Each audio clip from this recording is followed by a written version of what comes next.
I mean, many years ago, I was thinking like, well, um, what would inhibit alignment of collective human will with artificial intelligence? And the low data rate of humans, especially our slow output rate, would necessarily just because it's because the communication is so slow, would diminish the link between humans and computers. Like the more you are a tree, the less you know what the tree is. Like, let's say you look at a tree, you look at this plant or whatever, and like, hey, I'd really like to make that plant happy, but it's not saying a lot, you know? Mm-hmm. So the more we increase the data rate that humans can intake and output, then that means the better, the higher the chance we have in a world full of AGIs. Yeah. We could better align collective human will with AI if the output rate especially was dramatically increased. Like, and I think there's potential to increase the output rate by, I don't know, 3, maybe 6, maybe more orders of magnitude. So it's better than the current situation. And that output rate would be by increasing the number of electrodes, number of channels, and also maybe implanting multiple neural links. Yeah. Do you think there will be a world in the next couple of decades where it's hundreds of millions of people have neural links? Yeah, I do. Do you think when they see the capabilities, the superhuman capabilities that are possible, and then the safety is demonstrated?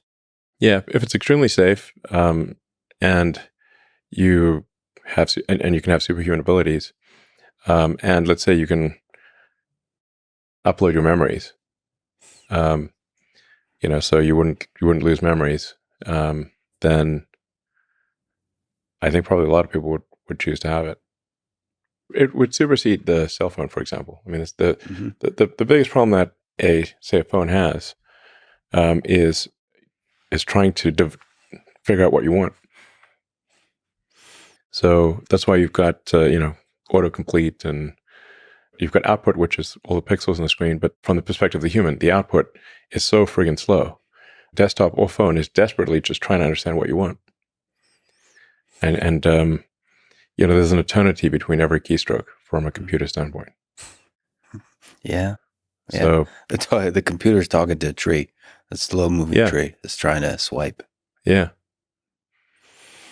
So if you had computers that are doing trillions of instructions per second, and a whole second went by, I mean, that's a trillion things it could have done.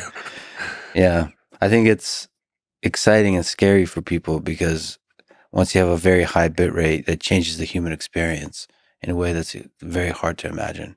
Yeah, we would be something different. I mean, some sort of futuristic cyborg.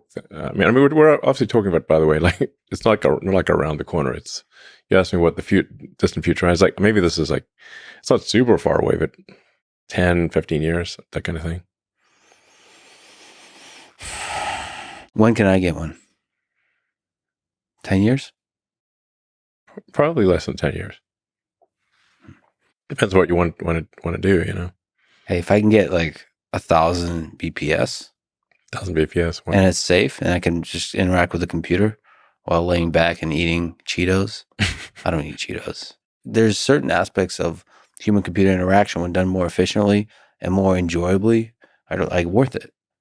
Well, we feel pretty confident that I think maybe within the next year or two that someone with a Neuralink implant will be able to outperform a pro gamer.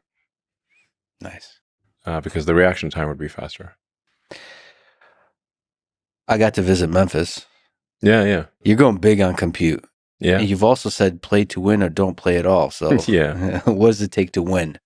For AI, that means you've got to have the most powerful training compute. And the rate of improvement of training compute has to be faster than everyone else, or you will not win. Your AI will be worse. So how can Grok, let's say 3, that might be available, like next year? Well, hopefully end of this year. Grok 3. If we're lucky. Yeah. How can that be the best LLM, the best AI system available in the world, how much of it is compute? How much of it is data? How much of it is like post training? How much of it is the product that you package it up in? All that kind of stuff. I mean, they will matter. It's sort of like saying what let's say it's a Formula One race, like what matters more, the car or the driver? I mean, they both matter. If your car is not fast, then if it's like, let's say it's half the horsepower of your competitors, the best driver will still lose. If it's twice the horsepower, then probably even a mediocre driver will still win. So the training computer is kind of like the engine. There's horsepower of the engine. So you want to try to do the best on that, and then so how efficiently do you use that training compute, and how efficiently do you do the inference, the use of the AI? So obviously that comes down to human talent, and then what unique access to data do you have? That's also plays a role. You think Twitter data would be useful? Yeah, I mean, I think most of the leading AI companies have already scraped all the Twitter data. Not I think they have. So on a go forward basis, what's useful is the fact that it's up to the second. Yes. That's because it's hard for them to scrape in real time. So there's an immediacy advantage that Grok has already. I think with Tesla and the real time video coming from the several million cars, ultimately tens of millions of cars, with Optimus, there might be hundreds of millions of Optimus robots, maybe billions, learning a tremendous amount from the real world. That's the biggest source of data. I think ultimately is sort of Optimus. Probably Optimus is going to be the biggest source of data because reality scales. Reality scales to the scale of reality. It's actually humbling to see how little data humans have actually been able to accumulate. Really, if you say how many trillions of usable tokens have humans generated, where on a non-duplicative, like discounting spam and repetitive stuff, it's not a huge number. You run out pretty quickly. And Optimus can go. So Tesla cars unfortunately have to stay on the road.